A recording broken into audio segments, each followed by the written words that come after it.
Friends, welcome to my channel. ಇದೊಂದು design ನೋಡಿ, ಈ ರೀತಿ ಕ್ಯಾನ್ವಸಲ್ಲಿ ಮಾರ್ಕ್ ಮಾಡ್ಕೊಂಡಿದ್ದೀನಿ. ಈ ರೀತಿ ರೌಂಡ್ ಶೇಪಾಗಿ ಬರುತ್ತಲ್ಲ, ಆ ಥರ ಒಂದು ಕ್ಯಾಪಲ್ಲಿ ನಾನು ಮಾರ್ಕ್ ಮಾಡಿ ಇಟ್ಕೊಂಡಿದ್ದೀನಿ. ಈ ರೀತಿ ಕಟ್ ಮಾಡ್ಕೋಬೇಕು ಕ್ಯಾನ್ವಾಸ್ನ. ಕ್ಯಾನ್ವಾಸ್ ಕೊಟ್ಟರೆ ತುಂಬ ನೀಟಾಗಿ ಕುತ್ಕೊಳ್ಳುತ್ತೆ, ಅದಕ್ಕೋಸ್ಕರ ಅದೇನು ಶೇಪ್ ಇದೆ ಆ ಶೇಪಲ್ಲಿ ಕಟ್ ಮಾಡ್ಕೊಂಡಿದ್ದೀನಿ. ಇವಾಗ ಇದನ್ನು ನಾನು ಲೈನಿಂಗ್ಗೆ ಅಟ್ಯಾಚ್ ಮಾಡ್ತೀನಿ, ಯಾಕೆಂದರೆ ಸ್ಟಿಚಿಂಗ್ ನೀಟಾಗಿ ಕುತ್ಕೊಳ್ಳಿ ಅಂದ್ಬಿಟ್ಟು.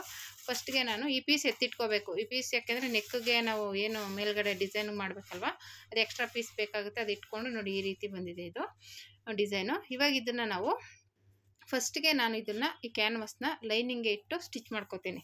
ಆ ಶೇಪ್ ಹೇಗಿದೆ ರೌಂಡ್ ಶೇಪು, ಅದೇ ರೀತಿಲೇ ನಾವು ಇದು ಲೈನಿಂಗ್ ಮೇಲೆ ಸ್ಟಿಚ್ ಮಾಡ್ಕೋಬೇಕು. ಫಸ್ಟ್ಗೆ ಅದು ಹೇಗಿದೆ ಮಾರ್ಕ್ ಮಾಡಿಕೊಂಡು ನೋಡಿಕೊಂಡು ಸ್ಟಿಚ್ ಮಾಡ್ಕೋಬೇಕಾಗುತ್ತೆ ಫಸ್ಟ್ಗೆ.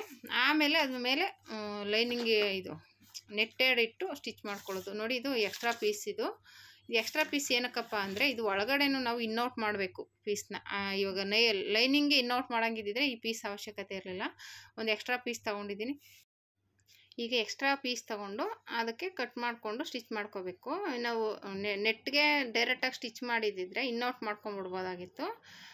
ನಾನು ಇನ್ನೌಟ್ ಮಾಡಿಲ್ಲ, ಹಂಗಾಗಿ ಇದು ಎಕ್ಸ್ಟ್ರಾ ಪೀಸ್ನ ಕ್ಯಾನ್ವಾಸ್ನ ಸ್ಟಿಚ್ ಮಾಡಿಕೊಂಡು ಆಮೇಲೆ ಲೈನಿಂಗಿಗೆ ಇನ್ನೌಟ್ ಮಾಡ್ಕೊತೀನಿ. ಯಾಕೆಂದರೆ ಡಿಸೈನ್ ನೀಟಾಗಿ ಕುತ್ಕೋಬೇಕಲ್ಲ, ಅದಕ್ಕೋಸ್ಕರ ಆ ರೀತಿ. ಆಮೇಲೆ ಒಳಗಡೆ ಫಿನಿಶಿಂಗ್ ಬರಬೇಕಲ್ಲ, ನಮ್ಗೆ ಡಿಸೈನು ನೀಟಾಗಿ ಕಾಣಿಸ್ಬೇಕು ಅಂದರೆ, ಫಿನಿಶಿಂಗ್ ಬರಬೇಕು ಅಂದರೆ ಈ ಥರ ಎಕ್ಸ್ಟ್ರಾ ಪೀಸ್ ತೊಗೊಂಡು ನಾವು ಅದನ್ನು ಕ್ಯಾನ್ವಾಸ್ನ ಅಟ್ಯಾಚ್ ಮಾಡಿ, ಮತ್ತು ಇವಾಗ ಲೈನಿಂಗ್ ಏನಿದೆ ಲೈನಿಂಗಿಗೆ ನಾನು ಕ್ಯಾನ್ವಾಸ್ ಅಟ್ಯಾಚ್ ಮಾಡ್ಕೊತೀನಿ.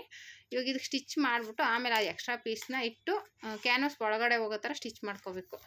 ಆ ರೀತಿ ಮಾಡ್ಕೋಬೇಕು. ಫಸ್ಟ್ಗೆ ನೋಡಿ, ನಾನು ಈ ರೀತಿ ಈಗಿದೆಯಲ್ಲ ಪೀಸು ನೋಡಿಕೊಂಡು ಮಾರ್ಕ್ ಮಾಡ್ಕೊತಾ ಇದ್ದೀನಿ ಮಧ್ಯಕ್ಕೆ. ಇದು ಬಂದ್ಬಿಟ್ಟು ಲೈನಿಂಗ್ ಪೀಸು. ಆಲ್ರೆಡಿ ಇದರಲ್ಲೂ ಮಾರ್ಕ್ ಮಾಡಿದ್ದೀನಿ ನೋಡಿ, ಅದೇ ರೀತಿ ಕ್ಯಾನ್ವಾಸಲ್ಲೂ ಅದೇ ರೀತಿಯೇ ಮಾರ್ಕ್ ಮಾಡಿ ಕಟ್ ಮಾಡ್ಕೊಂಡಿರೋದು. ಇವಾಗ ಕರೆಕ್ಟಾಗಿ ಪಿನ್ ಹಾಕೋಬೇಕು, ಆ ಕಡೆ ಈ ಕಡೆ ಎಲ್ಲ ಅದನ್ನು ನೀಟಾಗಿ ಇಟ್ಕೊಂಡು ಪಿನ್ ಹಾಕೋಬೇಕು. ಯಾಕೆಂದರೆ ಆ ಕಡೆ ಈ ಕಡೆ ಸರಿಬಾರ್ದು, ಕರೆಕ್ಟಾಗಿ ಕುತ್ಕೋಬೇಕು ಅದು ಡಿಸೈನು. ಆ ಕಡೆ ಈ ಕಡೆ ಆದಾಗಲೇ ನಮ್ಗೆ ಲೂಸ್ ಬಂದುಬಿಡುತ್ತೆ. ಬಟ್ಟೆ ಬಂದುಬಿಟ್ಟು ನಾವು ಸ್ಟಿಚಿಂಗ್ ಆದಮೇಲೆ ಹಾಕೊಂಡಾಗ ಆ ಕಡೆ ಈ ಕಡೆ ಲೂಸ್ ಆಗುತ್ತೆ. ಅದು ಕರೆಕ್ಟಾಗಿ ನೋಡಿ, ಇದು ಕಟಿಂಗ್ ಮಾಡಿದ್ದೀವಲ್ಲ ಆ ಪೀಸ್ನ ಇಟ್ಕೊಂಡು ಕರೆಕ್ಟಾಗಿ ಇಟ್ಕೋಬೇಕು. ನೋಡಿ, ಈ ರೀತಿ ಇಟ್ಕೊಂಡಾಗ ನಮ್ಗೆ ಇದು ಮಧ್ಯೆ ಎಕ್ಸ್ಟ್ರಾ ಮೇಲೆ ಅದು ಮೇಲೆ ಡಿಸೈನ್ ಬರುತ್ತೆ. ಇವಾಗ ನಾವು ಸ್ಟಿಚ್ ಮಾಡಿರೋದು ನೆಟ್ಟೆಡ್ ಬರುತ್ತೆ.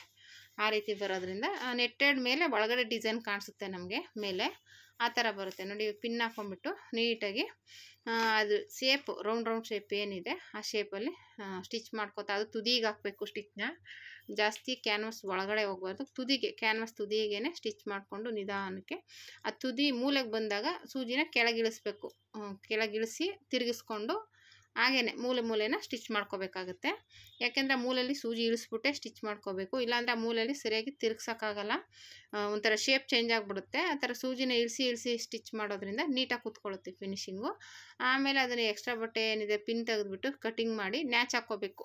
ಅದೇನೇನು ಶೇಪ್ ಇದೆ ರೌಂಡ್ ಶೇಪು ಅಲ್ಲೆಲ್ಲ ನ್ಯಾಚ್ ಹಾಕ್ಕೊಂಬಿಟ್ಟು ಆಮೇಲೆ ಈ ಬಟ್ಟೆ ಏನಿದೆ ಎಕ್ಸ್ಟ್ರಾ ಬಟ್ಟೆ ತೊಗೊಂಡಿದ್ದೀವಲ್ಲ ಅದನ್ನು ಅಟ್ಯಾಚ್ ಮಾಡ್ಕೋಬೇಕು. ಅದು ಅಟ್ಯಾಚ್ ಮಾಡಿಬಿಟ್ಟು ನಾವು ಇದಕ್ಕೆ ಇನ್ನೌಟ್ ಮಾಡ್ಕೊಳ್ಳೋದು.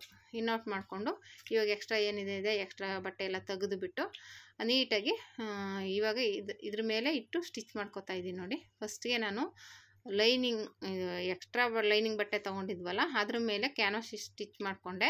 ಇವಾಗ ಇದ್ರ ಮೇಲೆ ಇಟ್ಟು ಇವಾಗ ಸ್ಟಿಚ್ ಮಾಡ್ಕೊಂಬಿಡೋದು. ಮೊದಲು ಹೇಗೆ ಮಾಡೋದು ಸೇಮ್ ಹಾಗೇ ಸ್ಟಿಚ್ ಮಾಡೋದು ಅದ್ರ ಮೇಲೇ. ಇವಾಗ ಲೈನಿಂಗ್ ಹೇಗೆ ಸ್ಟಿಚ್ ಮಾಡಿದ್ದೀವೋ ಒಟ್ಟಿಗೆ ಮಾಡ್ಕೋಬೋದು, ಇಲ್ಲ ಅಂದರೆ ಈ ಥರನೂ ಮಾಡ್ಕೋಬೋದು. ಮಾಡಿಬಿಟ್ಟು ನ್ಯಾಚ್ ಹಾಕ್ಕೊಂಡು ಇವಾಗ ಇದನ್ನು ಉಲ್ಟಾ ತಿರುಗಿಸ್ಕೊಳ್ಳೋದು.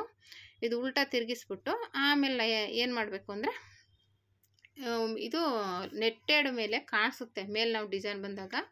ನಾನು ಫಸ್ಟ್ ಆಲ್ರೆಡಿ ಉಲ್ಟಾನೇ ಹೊಲ್ದುಬಿಟ್ಟಿದ್ದೆ. ಆ ಕ್ಯಾನ್ವಾಸ್ ಬಂದ್ಬಿಟ್ಟು ಉಲ್ಟಾ ತಿರುಗಿಸಿದಾಗ ಏನಾಗುತ್ತೆ ನಮಗೆ ಮೇಲ್ಗಡೆನೇ ಕಾಣಿಸುತ್ತೆ. ಯಾಕೆಂದರೆ ತೆಳ್ಳಗಿರುತ್ತಲ್ಲ ನೆಟ್ಟೆಡು, ಮೇಲೆ ಕಾಣಿಸುತ್ತೆ. ಅದು ಉಲ್ಟಾ ತಿರುಗಿಸಿದಾಗ ಒಳಗಡೆ ಕ್ಯಾನ್ವಾಸ್ ಅಟ್ಯಾಚ್ ಆಗಿರೋದು ಅದು ಕಾಣಿಸ್ಬಾರ್ದು ಅಂದರೆ ನಮಗೆ ಮೇಲೆ ಒಳಗಡೆ ಹೋಗಬೇಕು. ಆ ರೀತಿ ನೋಡಿಕೊಂಡು ಸ್ಟಿಚ್ ಮಾಡ್ಕೋಬೇಕು. ಆಲ್ರೆಡಿ ನಾನು ಅದು ಹೊಲ್ದುಬಿಟ್ಟಿದ್ದೆ ನೋಡಿ. ಇವಾಗ ಇದೆಯಲ್ಲ ಈ ಡಿಸೈನು ಮೇಲೆ ಕಾಣಿಸುತ್ತಲ್ವ, ಈ ಕ್ಯಾನ್ವಾಸ್ನ ನಾನು ಉಲ್ಟಾ ಹೊಲ್ದುಬಿಟ್ಟಿದ್ದೆ. ಅಂದರೆ ಮಾಮೂಲಿ ನಾನು ಹೊಲ್ದಿದ್ದು ಸರಿಯಾಗಿತ್ತು, ಅದು ಉಲ್ಟಾ ತಿರುಗಿಸಿದಾಗ ನಮ್ಗೆ ಮೇಲೆ ಇದು ನೆಟ್ಟೆಡ್ ಮೇಲೆ ಕಾಣಿಸ್ತಾ ಇತ್ತು. ಆವಾಗೇನು ಮಾಡಿದೆ, ಬಿಚ್ಚಿಬಿಟ್ಟು ನಾನು ಈ ಡಿಸೈನು ಮೇಲೆ ಬರೋ ಥರ ಮಾಡಿದೆ. ಅದನ್ನು ಒಂದು ಸರಿಯಾಗಿ ನೋಡ್ಕೋಬೇಕು. ಯಾಕೆಂದರೆ ನೆಟ್ಟೆಡ್ ತೆಳ್ಳಗಿರೋದ್ರಿಂದ ಆ ಡಿಸೈನ್ ಮೇಲೆ ಕಾಣಿಸ್ಲಿ ಅಂತ ಹೊಲಿಯೋದ್ರಿಂದ ಏನಾಗುತ್ತೆ ನಮಗೆ ಆ ಡಿಸೈನು ಮೇಲೆ ಕ್ಯಾನ್ವಾಸ್ ಕಾಣಿಸುತ್ತೆ. ಅಟ್ಯಾಚ್ ಮಾಡಿರ್ತೀವಲ್ಲ ಎಕ್ಸ್ಟ್ರಾ ಬಟ್ಟೆ ಎಲ್ಲ ಕೊಟ್ಟು ಅದು ಮೇಲೆ ಕಾಣಿಸುತ್ತೆ. ಅದಕ್ಕೋಸ್ಕರ ಅದನ್ನು ತೆಗೆದುಬಿಡಬೇಕು. ನೋಡಿ ಈ ಥರ ಆಗಿತ್ತು. ನಾನು ಆಲ್ರೆಡಿ ತಿರ್ಗಾ ಅದನ್ನು ಸ್ಟಿಚ್ ತೆಗೆದು ಮತ್ತೆ ಅದನ್ನು ಬಿಚ್ಚಿದೆ. ನೋಡಿ ಮೇಲೆ ಕಾಣಿಸ್ತಾ ಇದೆ, ಅದು ಇದು ಮಾಡಿರೋದು ಈ ಥರ ಉಲ್ಟಾ ತಿರುಗಿಸಿದಾಗ. ಅದಕ್ಕೋಸ್ಕರ ಏನು ಮಾಡಬೇಕು ಅಂದರೆ ಈ ಥರ ತೆಳ್ಳಗೆ ನೆಟ್ಟೆಡ್ ಟ್ರಾನ್ಸ್ಪರೆಂಟ್ ಬಟ್ಟೆಗಳಿಗೆ ಹೊಲ್ದಾಗ ಮಾತ್ರ ಅದನ್ನು ಮೇಲೆ ಬರೋ ಥರ ಮಾಡ್ಕೋಬೇಕು. ಇನ್ನು ಬೇರೆ ಬಟ್ಟೆಗಳಿಗೆಲ್ಲ ಉಲ್ಟಾನೇ ತಿರುಗಿಸ್ಕೋಬೋದು. ಇವಾಗ ಇದನ್ನು ಉಲ್ಟಾ ತಿರುಗಿಸಿ ಹೊಲ್ದಿದ್ದೀನಿ ನೋಡಿ. ಈ ರೀತಿ ಮೇಲೆ ಡಿಸೈನ್ ಕಾಣಿಸ್ತಾ ಇದೆ. ಈ ರೀತಿ ಸ್ಟಿಚಿಂಗ್ ಆದಮೇಲೆ ನೀಟಾಗಿ ಸುತ್ತ ಸ್ಟಿಚಿಂಗ್ ಹಾಕ್ಕೋಬೇಕು. ಆಮೇಲೆ ನೀಟಾಗಿ ಇಟ್ಕೋಬೇಕು. ಅದು ಲೈನಿಂಗು ಮತ್ತು ಇದು ಡಿಸೈನ್ ಬೇರೆ ಹೊಲ್ದಿರ್ತೀವಲ್ಲ, ಅದು ನೀಟಾಗಿ ಕುತ್ಕೋಬೇಕು. ಆ ಕಡೆ ಈ ಕಡೆ ಎಳಿಬಾರ್ದು.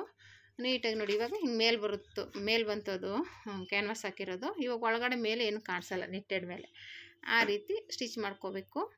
ಇವಾಗ ಇದಾದಮೇಲೆ ಮಾಮೂಲಿ ಪಿನ್ ಹಾಕ್ಕೊಂಬಿಟ್ಟು ಇವಾಗ ಸುತ್ತ ಸ್ಟಿಚಿಂಗ್ ಹಾಕ್ಕೊಂಡು, ಇಲ್ಲಿ ನಾವೇನು ಮಾಮೂಲಿ ನಮ್ಗೆ ಎಷ್ಟು ಡೀಪ್ ಬೇಕು ಅಂತ ಮಾರ್ಕ್ ಮಾಡಿರ್ತೀವಲ್ಲ ಆ ಪೀಸ್ನ ಇಟ್ಕೊಂಡು ಅಲ್ಲಿ ತೆಗೆದುಬಿಟ್ಟು ನಾವು ಅಲ್ಲಿ ಮಾಮೂಲಿ ಪೈಪಿಂಗ್ ಥರನೋ ಇಲ್ಲ ಎಮ್ಮಿಂಗ್ ಥರ ಸ್ಟಿಚ್ ಮಾಡ್ಕೊಳ್ಳೋದು. ಬಟ್ಟೆ ಕಟ್ ಮಾಡ್ಕೊಂಬಿಟ್ಟು ನೋಡಿ ಈ ರೀತಿ ಬಂತು ನೋಡಿ. ಆ ಎಕ್ಸ್ಟ್ರಾ ಪೀಸ್ ಇಟ್ಟಿದ್ನಲ್ಲ, ಇವಾಗ ಇದನ್ನು ಸುತ್ತ ಸ್ಟಿಚಿಂಗ್ ಆದಮೇಲೆ ಇವಾಗ ನಾವು ಏನು ಶೇಪ್ ಇದೆ ಆ ಶೇಪ್ ಮೇಲೆ ಸ್ಟಿಚ್ ಹಾಕ್ಕೋಬೇಕು.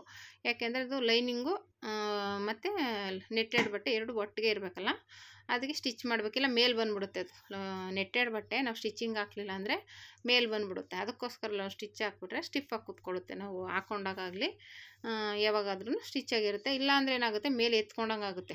ನೆಟ್ಟೆಡು ಮೇಲೆ ಎತ್ಕೊಂಡಂಗೆ ಆಗುತ್ತೆ. ಇದಕ್ಕೂ ಅಷ್ಟೇ ಮೂಲೆಲ್ಲ ಸೂಜಿ ಕೆಳಗಿಳಿಸಿ ಈ ಥರ ಯಾವುದೇ ಹೊಲಿದ್ರೂ ನೀಟಾಗಿ ಸೂಜಿ ಕೆಳಗಿಳಿಸಿ ಸ್ಟಿಚ್ ಮಾಡ್ಕೊಳ್ಳಿ ಅಷ್ಟೇ. ಇವಾಗ ಇದಾದಮೇಲೆ ಇವಾಗ ಸುತ್ತ ಸ್ಟಿಚಿಂಗ್ ಆದಮೇಲೆ ಎಕ್ಸ್ಟ್ರಾ ತೆಗೆದುಬಿಟ್ಟು ನೋಡಿ ಇವಾಗ ಏನಿದೆ ಈ ಮಾರ್ಕ್ಗೆ ನಮ್ಗೆ ಎಷ್ಟು ಡೀಪ್ ಬೇಕೋ ಆ ಡೀಪ್ಗೆ ಕಟ್ ಮಾಡ್ಕೋಬೇಕು.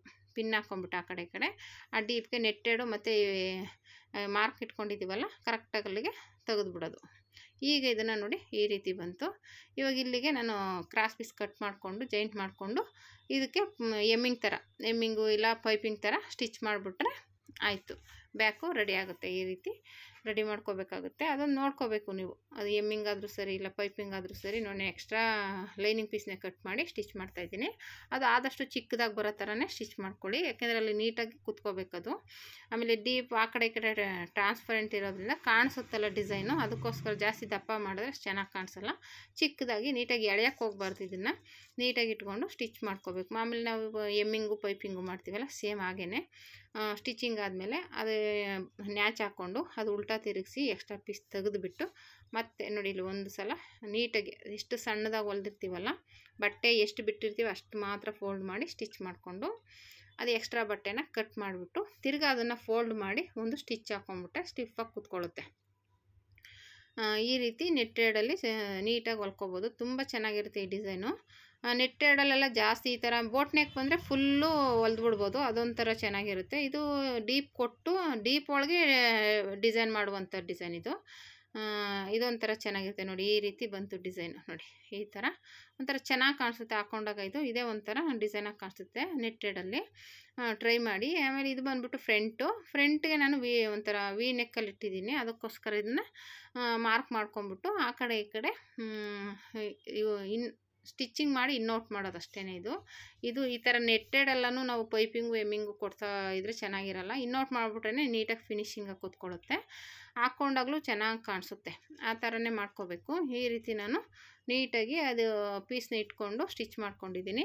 ಇವಾಗ ಅದು ಎಕ್ಸ್ಟ್ರಾ ತೆಗೆದುಬಿಟ್ಟು ನ್ಯಾಚ್ ಹಾಕ್ಕೋಬೇಕು. ಆ ಮೂಲೆಯಲ್ಲಿ ನ್ಯಾಚ್ ಹಾಕ್ಕೊಂಡು ಪಾಯಿಂಟ್ ಹೊಲಿಗೆ ಹಾಕಿ ಅದನ್ನು ಉಲ್ಟಾ ತಿರುಗಿಸ್ಕೊಂಡು ಸುತ್ತ ಸ್ಟಿಚ್ ಹಾಕ್ಕೋಬೇಕು. ಈ ರೀತಿ ಸ್ಟಿಚ್ ಹಾಕ್ಕೊಂಡಾದ್ಮೇಲೆ ಇದು ಫ್ರಂಟೂ ರೆಡಿ ಆಗುತ್ತೆ. ಆಮೇಲೆ ಅದಕ್ಕೆ ಡಾಟ್ ಪಾಯಿಂಟ್ ಬಂದುಬಿಟ್ಟು ಯಾವುದೇ ಡಾಟ್ ಪಾಯಿಂಟ್ ಇಡೀರಿ ತುದಿಗೆ ನಾವು ಸ್ಟಾರ್ಟಿಂಗ್ ಏನು ಮಾರ್ಕ್ ಮಾಡ್ಕೊಂಡಿರ್ತೀವಿ, ಇವಾಗ ಒಂದು ಇಂಚಿಗೆ ಮಾರ್ಕ್ ಮಾಡ್ಕೊಂಡಿರ್ತೀವಿ ಅಂದರೆ 1-2 ಇಂಚು ಆ ಕಡೆ 1 ಇಂಚು ಈ ಕಡೆ 1 ಇಂಚು ದೊಡ್ಡ ಪಾಯಿಂಟು ನೋಡಿಕೊಂಡು 1 ಇಂಚಿಗೆ ಕರೆಕ್ಟಾಗಿ ಮ್ಯಾಚ್ ಮಾಡಿಕೊಂಡು ಸ್ಟಿಚ್ ಮಾಡ್ಕೋಬೇಕು. ತುದಿ ಕರೆಕ್ಟಾಗಿ ಬರ್ಬೇಕು, ಆ ಕಡೆ ಈ ಕಡೆ ಅಲ್ಲಾಡಿಸ್ಬಾರ್ದು ಸ್ಟಿಚಿಂಗ್ನ. ಆ ಥರ ಮಾಡಿದಾಗ ಏನಾಗುತ್ತೆ ಫ್ರಂಟಲ್ಲಿ ನೀಟಾಗಿ ಕೂತ್ಕೊಳ್ಳಲ್ಲ. ಮೂರು ಕಡೆನೂ ನಾನು ಡಾಟ್ ಹಿಡಿದುಬಿಟ್ಟು 4ನೇ ಡಾಟ್ ಬಂದುಬಿಟ್ಟು ಲಾಸ್ಟಲ್ಲಿ ಸ್ಟಿಚ್ ಮಾಡುವಾಗ ಎಕ್ಸ್ಟ್ರಾ ಪೀಸ್ ಬಂದರೆ ನೋಡ್ಕೊಂಡು ಹಿಡಿತೀನಿ, ಇಲ್ಲ ಅಂದರೆ ಹಾಗೆ ಅಡ್ಜಸ್ಟ್ ಮಾಡಿಕೊಂಡು ಸ್ಟಿಚ್ ಮಾಡ್ತೀನಿ. ಅದನ್ನು ಆ ಥರನೇ ಮಾಡೋದು ನಾನು. ನೀವು ಬೇಕಂದರೆ ಫಸ್ಟೇ ನೋಡ್ಕೊಂಡು ಹಿಡಿಬೋದು. ಅಕಸ್ಮಾತ್ ಸಾಕಾಗಿಲ್ಲ ಅಂದರೆ ಮತ್ತೆ ಬಿಚ್ಚಬೇಕಾಗುತ್ತೆ ಅಂದ್ಬಿಟ್ಟು ನಾನೇನು ಮಾಡ್ತೀನಿ ಫಸ್ಟ್ಗೆ ಸ್ಟಿಚ್ ಮಾಡಿಬಿಡ್ತೀನಿ. ಈ ರೀತಿ ನೆಟ್ಟೆಡ್ ಬ್ಲೌಸ್ನ ಸ್ಟಿಚ್ ಮಾಡೋದು ಈ ರೀತಿ ಬರುತ್ತೆ ನೋಡಿ friends. Thank you for watching friends.